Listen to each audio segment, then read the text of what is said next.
Witam serdecznie na kanale Prymanki. Dzisiaj kolejny raz z warsztatu, a tematem będą koguty sandaczowe. Jak zrobić koguty sandaczowe i takie małe porównanie. Stara szkoła koguciarstwa, a nowa szkoła koguciarstwa. Dawniej koguty były robione troszeczkę inaczej. Inaczej wyglądały. Niektóre elementy z nich spełniały inne funkcje. Teraz koguty wyglądają inaczej, zastosowanie mają inne materiały, jest większy wybór materiałów, ogranicza nas przy tym tylko tak naprawdę fantazja. Koguty w starej szkole były robione bardziej ubogo, tam 3 piórka na krzyż, kryza z wiskozy albo z jakiejś innej sztucznej wełenki, generalnie w kolorze jasnym, białym, kremowym, po to, żeby sprawdzić, czy jest dno miękkie, czy jest dno twarde. Pamiętajmy, że dawniej kije nie były tak dokładne i tak czułe jak dzisiaj. Plecionka była rzadkością, łowiono na grube żyłki, także taki wskaźnik, czy łowiło się na dnie twardym, czy miękkim, miał bardzo duże znaczenie. W dzisiejszych czasach nie ma to większego znaczenia, kije są bardzo czułe, szybkie, łowimy na plecionki i na kiju czuć po prostu, czy łowimy na dnie twardym, czy łowimy na dnie miękkim, gdzie tam się odbija od jakichś kamyczków i tak dalej. Wszystko czuć doskonale. A dodam jeszcze, że ta kryza miała powodować to, że kogut wolniej opadał. W dzisiejszych czasach generalnie nie stosuje się tej kryzy, robi się kołnie z szenila. Ja do tego używam też troszeczkę czegoś innego, zaraz Wam pokażę. Koguty są większe, dłuższe, bardziej bogate, bardziej takie puchate.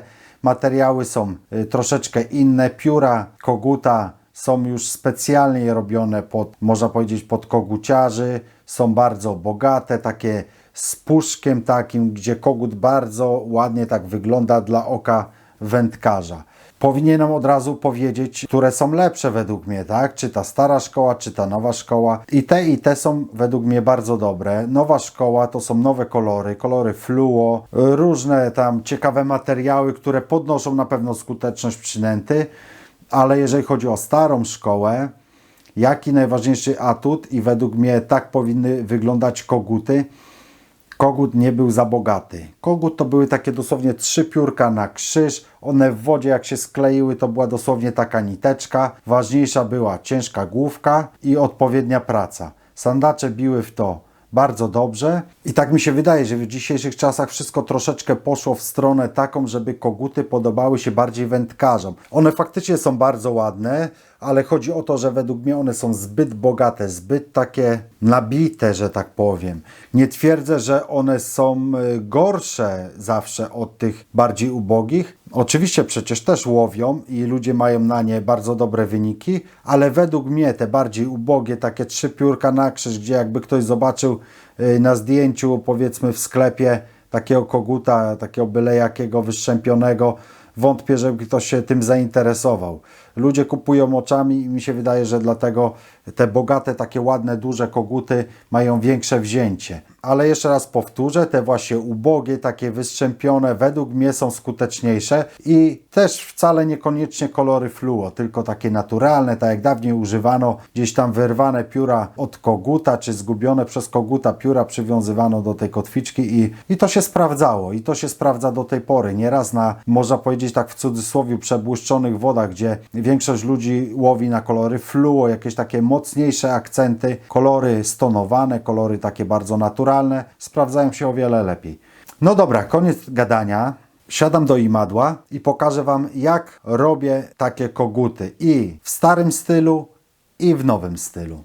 Do zrobienia koguta sandaczowego, tak od podstaw, będzie potrzebna forma do odlania główki, kotwiczki i oczywiście drut spawalniczy nierdzewny, który już widzieliście wykorzystywany jest naprawdę w wielu sytuacjach. W tym wypadku użyję grubości 0,8 mm.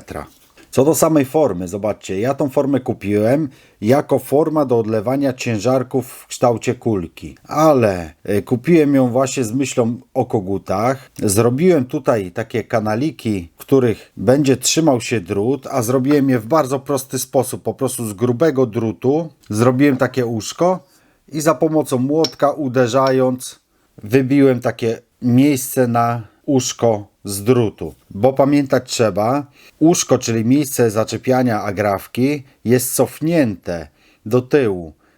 Mówi się, że tam 45 stopni, ja tam większej wagi do tego nie przykładam. Ważne jest, żeby ono było cofnięte do tyłu, czyli cofnięte w stronę kotwiczki. Tak to by mniej więcej wyglądało. A to dlatego, żeby kogut startował bardziej pionowo. To jest cała idea tego koguta, że prowadzi się go bardzo pionowo, bardzo agresywnie.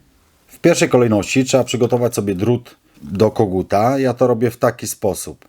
Zaginam tutaj kawałeczek. Raz. Zobaczcie, zaginam tutaj drugi raz. Wychodzi taki zaczep, takie łóżko. Dlatego zaginam to też w tą stronę, żeby przypadkowo podczas jakiegoś dużego przeciążenia ten drut nie wyskoczył z główki. I teraz zaginam do środka w stronę, właśnie tak jakby było w stronę kotwiczki. W taki oto sposób. Tutaj nadmiar drutu obcinam, nie będzie potrzebny za długi, ale kilka centymetrów trzeba zostawić po to, żeby zamocować kotwiczkę. I w taki sam sposób robię drugi drut, bo zrobię dla Was, tak jak wspominałem, dwa koguty. Stara szkoła kontra nowa szkoła. Przymierzę do formy. Będzie bardzo dobrze. Teraz drut zamykam w formie i złapię to ściskiem stolarskim. Do odlewania używam takich metalowych ścisków, że w razie gdzieś tam się ołów wyleje, nie stopi się, bo teraz często w handlu są plastikowe. Raczej polecam używać takich metalowych. I tak jak przy odlewaniu czeburaszek, w takiej łyżce za pomocą palnika podgrzeję ołów i odleję główki.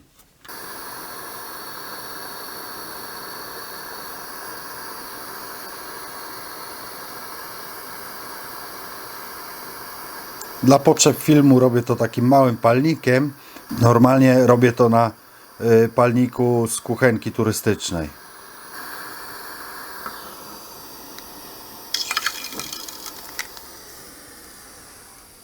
Otwieram formę, zobaczymy co wyszło. Zobaczcie. Równiutka, elegancka kulka. I zaraz od razu odlewam drugą. Teraz trzeba obciąć nadlewki.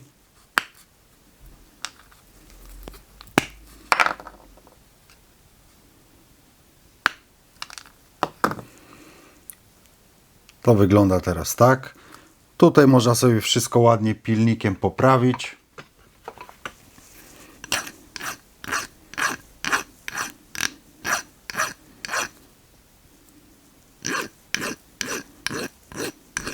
I główka do koguta jest tak naprawdę gotowa. Ja jeszcze nabijam na nich gramaturę.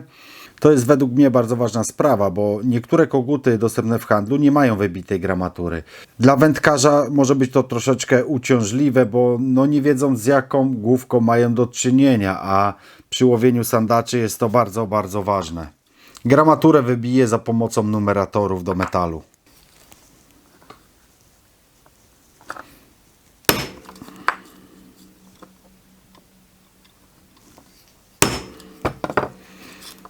Są to główki 10-gramowe.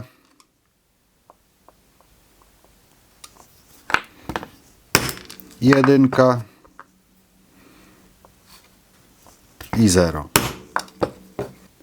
I zobaczcie, dziesiąteczka wybita. Teraz bardzo łatwo będzie można określić gramaturę danego koguta. W swoim pudełku szybko znaleźć taką, jaką potrzebujecie.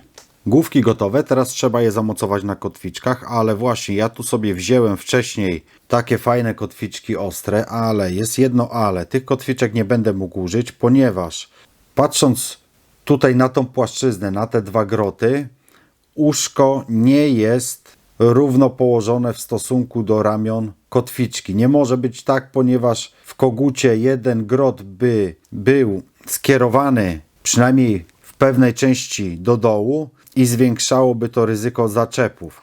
Dlatego do kogutów według mnie najlepiej używać kotwiczek takich, gdzie uszko jest położone równolegle do dwóch grotów kotwiczki. Wtedy ta część jest skierowana do dołu i jest mniejsze ryzyko zaczepienia się przynęty o dno niż jakby jeden grot gdzieś tak odstawał mocniej do dołu. Ja główki do kogutów mocuję w taki sposób, że przekładam przez uszko kotwiczki, tutaj lekko odginam i teraz zaginam drut na kotwiczce. Wygląda to tak. Doginam go do końca. Jednymi szczypcami łapię zarówno drut, jak i kotwiczkę, a drugimi szczypcami robię 2-3 obroty. Raz, 2, 3 obroty. Nadmiar drutu obcinam. Doginam go, żeby później nie przeszkadzał przy wiązaniu koguta, nie ucinał nici. Główkę sobie poprawię. I spójrzcie, w bardzo szybki sposób uzyskałem bardzo pewne mocowanie z drutu. Tutaj nie ma prawa nic puścić. To jest 100% pewne mocowanie. Uszko skierowane jest w stronę jednego grota. Te dwa groty są skierowane do dołu. Tutaj użyłem kotwiczki rozmiar bodajże 3 to jest. No i tak najczęściej używa się kotwiczka rozmiar 3, rozmiar 2. Bardzo rzadko używa się rozmiaru 1. Chociaż właśnie w tej nowej szkole, w nowych kogutach, koguty są bardzo duże i można zastosować większą kotwiczkę. Chociaż ja jestem zwolennikiem używania kotwiczek takich średnich. Nie ma co przesadzać. Ryba i tak się wetnie, i tak się wetnie. Zresztą ja jestem zwolennikiem używania rozmiarów kotwiczek takich umiarkowanych, ponieważ mam taką teorię. Sandacz jak dziobie, często jest tak, że łapie za sam koniec koguta, zawija pióra wokół kotwiczki. Tak samo to jest, jak on chwyta. Nie zawsze jest tak, że sandacz otwiera całą paszczę i łyka wszystko, tylko często tak półgębkiem sobie dziobie, tak? Półgębkiem atakuje, tak. Jak jest bardzo duża kotwiczka, on się od niej może odbić. Jak robi to właśnie nie całkiem otwartą paszczą, tylko takim dziobaniem. Dlatego ja uważam, że wcale jakieś wielkie kotwiczki do tego nie są potrzebne. Najpierw zrobię koguta w wersji takiej starej, tradycyjnej. Kotwiczkę zamocuję w imadle. Nawinę nić na trzonek kotwiczki.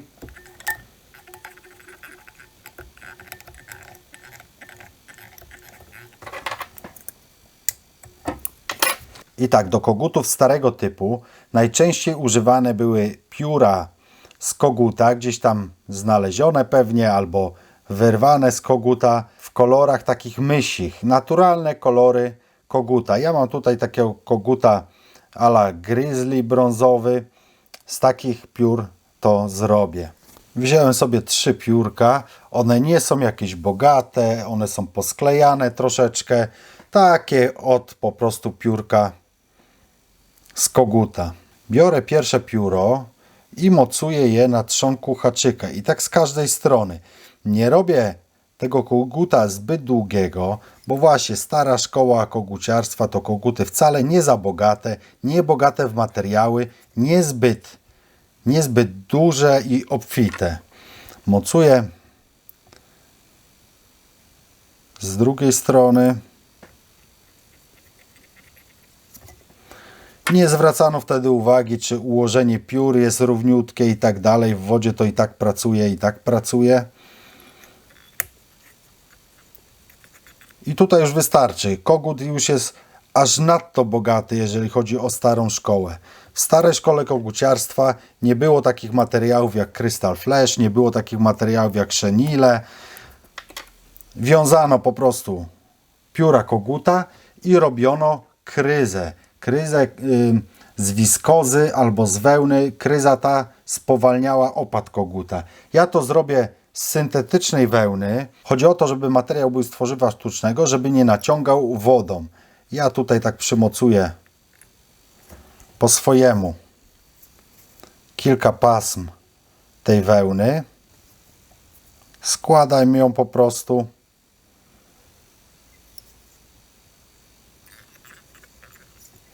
I mocuję do kotwiczki. Składam ją raz, składam ją drugi raz. Takie pętelki jakby robię. I z każdej strony, żeby po kilka takich pętelek było. I mocuję na kotwiczce. Znowu składam raz, składam drugi raz. I w taki sposób mocuję na kotwiczce. Jeszcze tu z tej strony.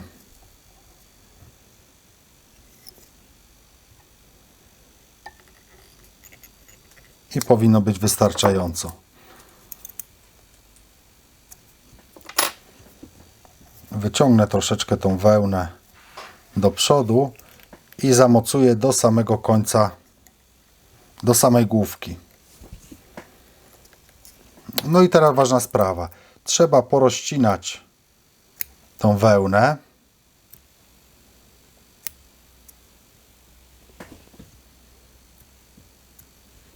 Wszystkie te pętelki porozcinałem i trochę ją przytnę, żeby tak co niektóre pasma za mocno nie odstawały.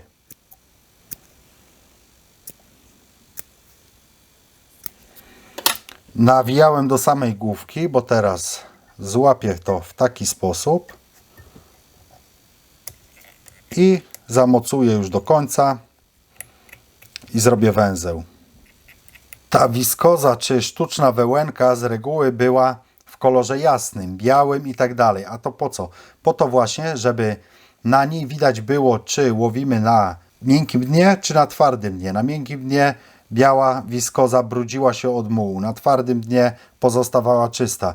Dzisiaj przy nowoczesnym sprzęcie i plecionkach czuć to po prostu na kiju, czy łowimy na twardym, czy na miękkim dnie.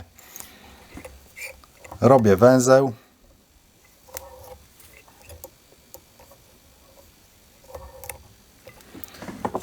Mogę zabezpieczyć sobie tutaj troszeczkę super klejem. Obcinam nadmiar nici i teraz takim narzędziem, to jest patyczek od loda i naklejony na nim rzep taki, no jak do kurtki czy tam do butów, rozczesuję tą wełnę.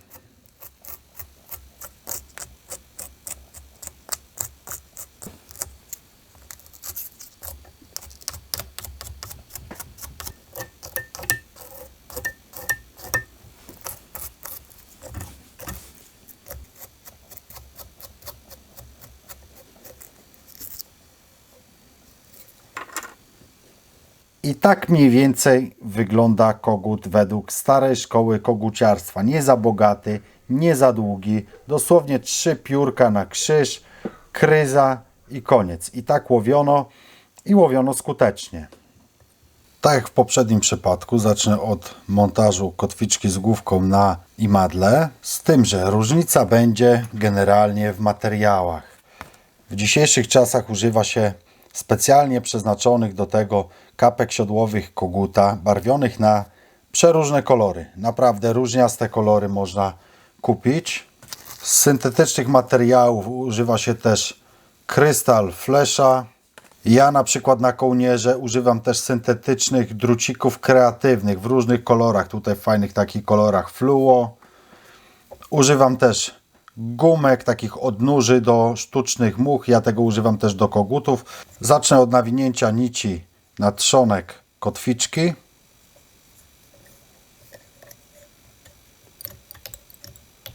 Zrobię białego koguta z dodatkiem zielonego i z kołnierzem fluo. Wybieram sobie pióra. Tutaj właśnie też różnica. W nowych kogutach są bardzo fajne, długie takie pióra podbite puchem. Kogut przez to jest bardziej obfity, taki bogaty kogut. Ludzie lubią takie przynęty. Wziąłem sobie takie 3 pióra i mocuję za pomocą nici. Nowe koguty są generalnie bardzo długie i bogate. Czy to jest lepiej, czy gorzej? No ciężko stwierdzić. Ja akurat wolę koguty bardziej ubogie, bo to jest cała filozofia tego koguta, że on ma być mały, taki smukły, taki przecinek, który na dnie tam skacze. Bardziej chodzi o te uderzenia główki. Na tą samą odległość mocuję kolejne pióro z kolejnej strony kotwiczki i tak 3 strony kotwiczki, żeby to ładnie się układało w jedną taką jednolitą całość. O właśnie w taki sposób. Każde pióro z jednej strony płaszczyzną dolegające ładnie. Wtedy na końcu te pióra ładnie się składają ze sobą. Zobaczcie, tak się ładnie to wtedy składa ze sobą. Odcięłem sobie 2 pasma, przekładam przez nić i mocuję z jednej strony,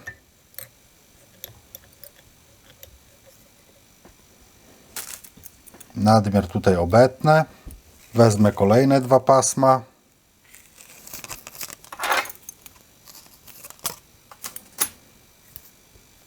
też przełożę przez nić, żeby to dobrze zamocowane było i zamocuję to z drugiej strony.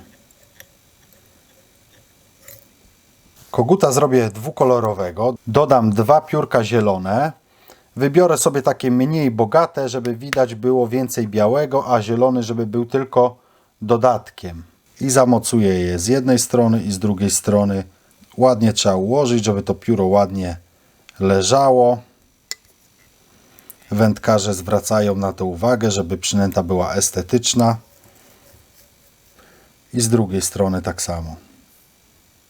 Można dać 3 takie pióra, można dać 2 takie pióra. Ja daję 2 takie pióra, żeby brzuszek był biały. Tutaj nadmiar piór obcinam. I dodam jeszcze te gumki, o których wcześniej wspominałem. Zamocuję je też z jednej strony i z drugiej strony koguta. Gumki dałem w kolorze kontrastującym, też w kolorze pomarańczowym fluo. Teraz można dać kropelkę super kleju i zamocuję najpierw seledynowy drucik kreatywny jako chenille, jako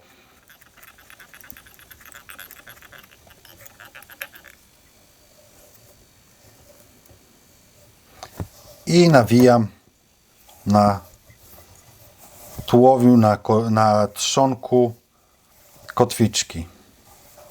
Nie nawijam go do końca, bo zaraz pokażę Wam, co jeszcze zrobię.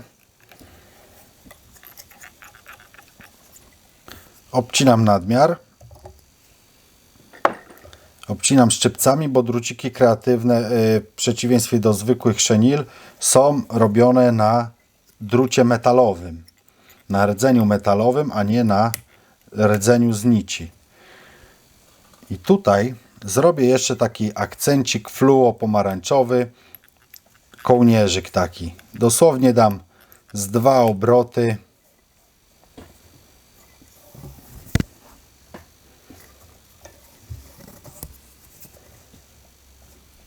I mocuję nicią.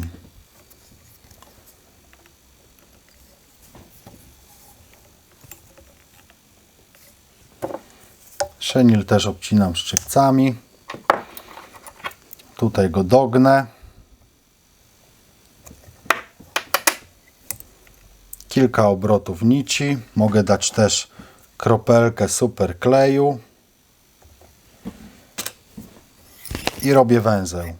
Raz, 2, 3. I jeszcze raz. Raz, 2, 3 dla pewności. I spójrzcie, w taki sposób nowoczesny kogut jest gotowy. Mam nadzieję, że film się podobał, że zobaczyliście, jak robię właśnie takie koguty od podstaw, od odlewania główki i tak dalej. Koguty starej szkoły, koguty nowej szkoły. Jakie Wam się bardziej podobają, na które lubicie bardziej łowić, takie sobie przygotujcie. A jak będziecie mieli efekty, piszcie w komentarzach, chwalcie się, co żeście połowili na te koguty. Jak film się podobał, dajcie łapki w górę, subskrybujcie, tak jak wcześniej powiedziałem, komentujcie, piszcie w komentarzach, jakie ryby na koguty połowiliście. Dzięki wielkie za oglądanie i do zobaczenia w kolejnym filmie.